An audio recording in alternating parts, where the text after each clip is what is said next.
Hey guys, are we recording? Okay. I just wanted to quickly show you this. I pulled this from Cole's video. I'll link that in the description of this post.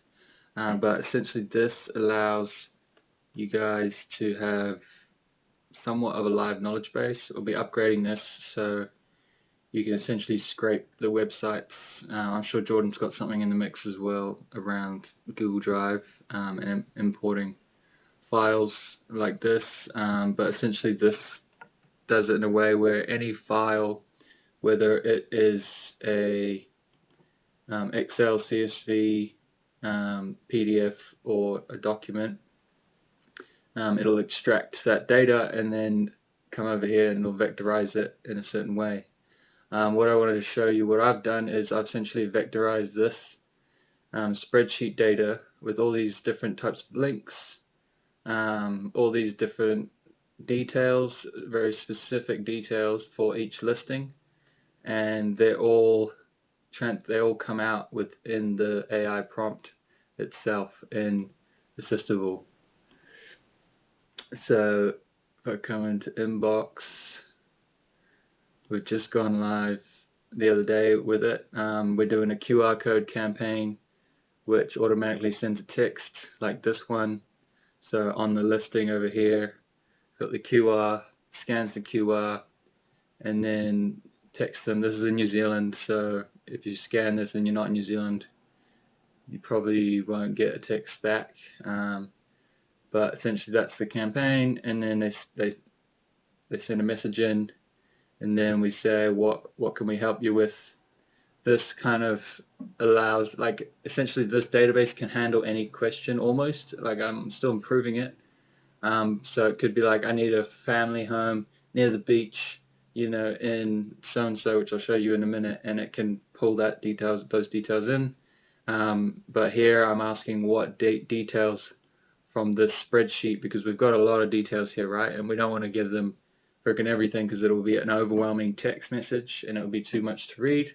So we're just breaking it down. What do you need? And then I've just said a bit of everything, then it sends a bit of everything, additional features, and the links are all correct. So that's just a basic, flow there. But I'll show you here. Essentially, this webhook is just a custom tool in here called Search Properties.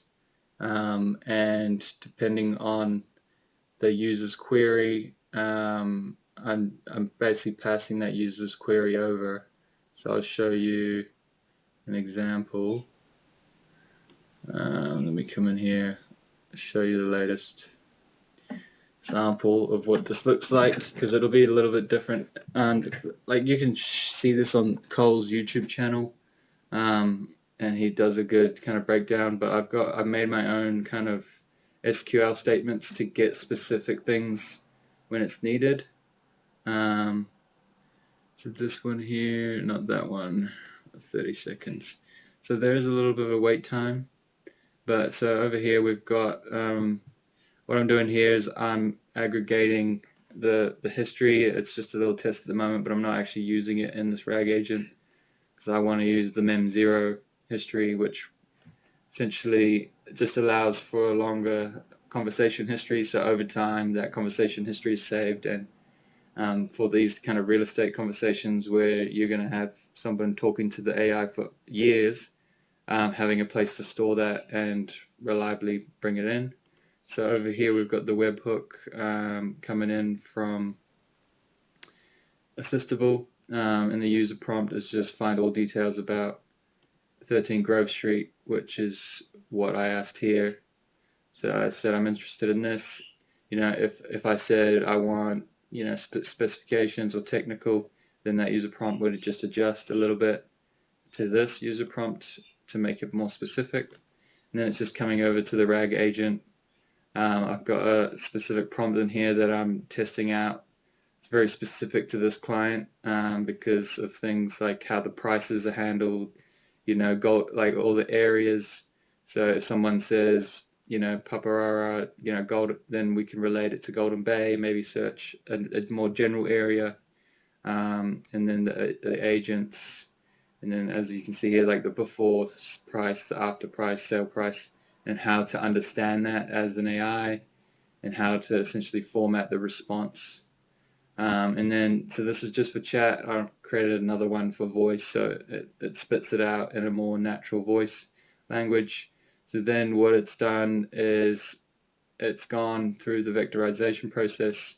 It's, put the query in to the answer with vector store. Then it's checked the Supabase. So essentially all I've done, the reason I love this is because every time the client updates this sheet, then these automatically get triggered. It deletes the old data, and then it updates the new data in here automatically. So I don't really have to do much other than just make sure everything's running smoothly, right? And then what I've done here is I've in this prompting these SQL statements. So depending on this row data, if we can't find it in the vector store, or we find a specific type of, some details in the vector store, because it's bringing back a fair bit of stuff, which I'm going to refine a little bit more. But this is just so it can handle almost any response, not just one of these basic responses. And then it's going into the property details and getting the very specific property details and making sure that's all very specific to that property. And then it's bringing it back to the response and sending it back to the AI with the exact property details from that spreadsheet. But yeah, I'll go ahead and show you what I mean in terms of like general questions, which have been very difficult for spreadsheet, data. So, what do you have with the pool in Richmond? Good. With a pool, good for families. Family, 3 or more bedrooms, and near the beach. Super general query. So it's going to go chat memory. I think I'm just using OpenAI 4.0 for this one, just for reliability. So now it's checking the vector database. It's responded with something. It's got, a few results.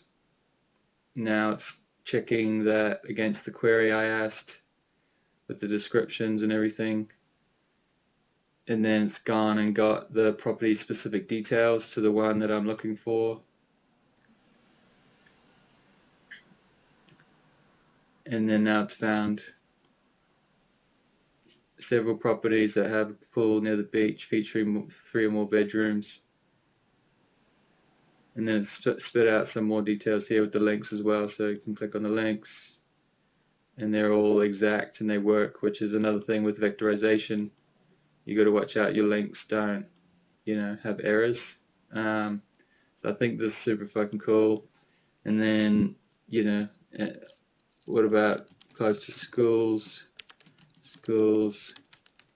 and an office and big garden.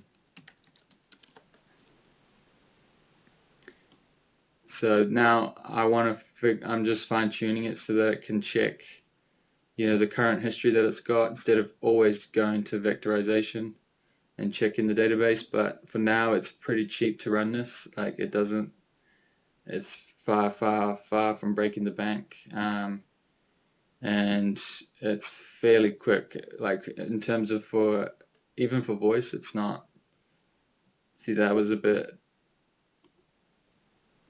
complicated for it. So that's another, yeah, so that's, okay, try again. So that's all in this prompt here. This main prompt is teaching it how to, search these things. But the way our campaign is running is that people won't actually be asking this. Like, this is a stupid kind of question because I I haven't been in the in the real estate game, I guess, as a buyer, so I'm not really the type of person to ask these things. But there you go. Found a property close to schools, having an office, features large garden, lovely deco home. Anyways, so that's freaking beautiful. The next step here is to add the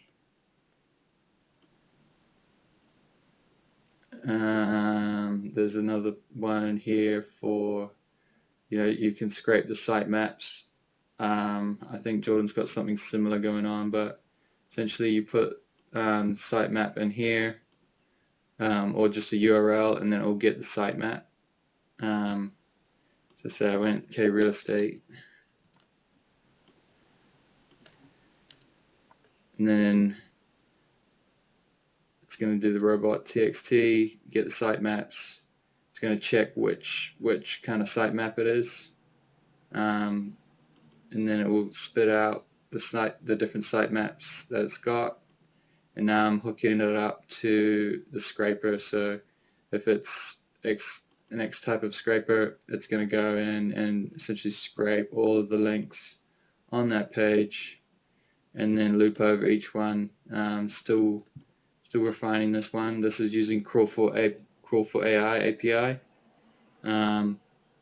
and it's on my own server, so it's cheaper to run. Just haven't figured out the best way to clean this data up. So as you can see, it's a lot of stuff there. We can put it into Markdown and it makes it look a bit better, but whether to use Firebase or I don't know, something good to recognize the actual useful data, and then because every site's so different, right? And maybe some good prompts that could identify the useful links and then put it in through another loop, and then scrape that data, clean it up, and then basically essentially put it through the same flow here in terms of extracting the correct details and just vectorize it again in this documents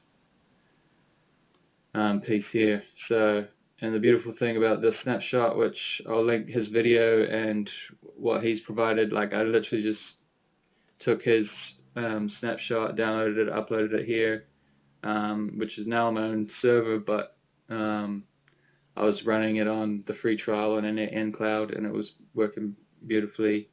And he's made it so simple. You hook up your Supabase and then you click these and it creates all the Supabase tables that you need for this. And then you just come in, connect your credentials. It's all in the video. The only thing I adjusted really for the spreadsheet stuff was just creating these SQL pieces and then changing the character splitter. So did 0 overlap, and then the separator property address, chunk size 4000, seems to be working pretty well. The embedding model was ADA 02, and yeah, that's about it in terms of the changes I made. Yeah, all ADA there, and then just 40 mini for the embeddings, and then 40 because I want it to perform well on here, but experimenting with different models here just to see what the cost is. DeepSeek seems to be a bit slow. But yeah, really fucking cool stuff. I think, what do we got on test page? Chat test. Anyways, there was a voice one that I hooked up.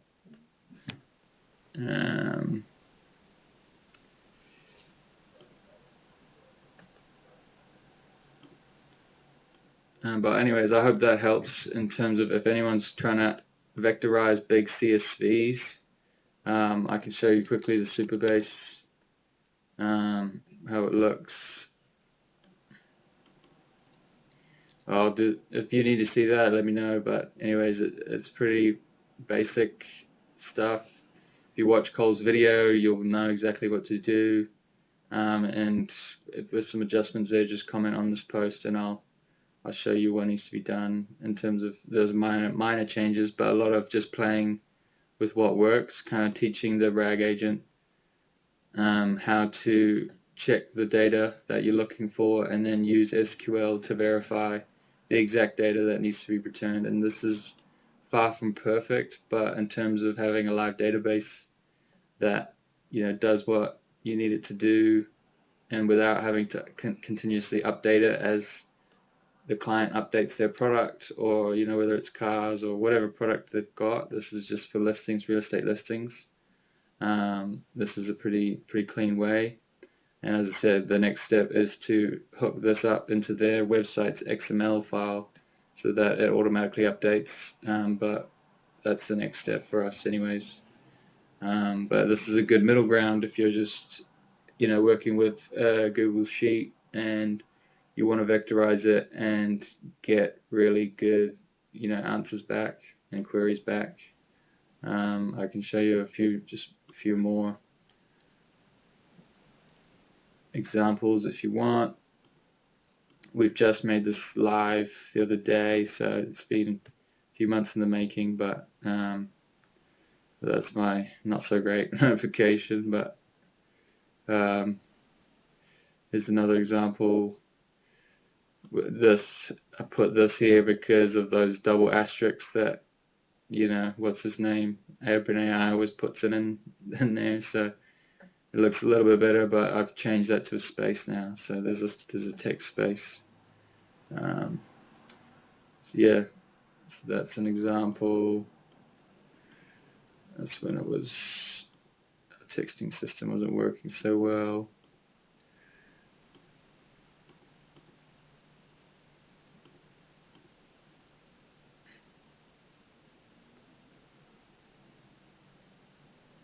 That's the old one.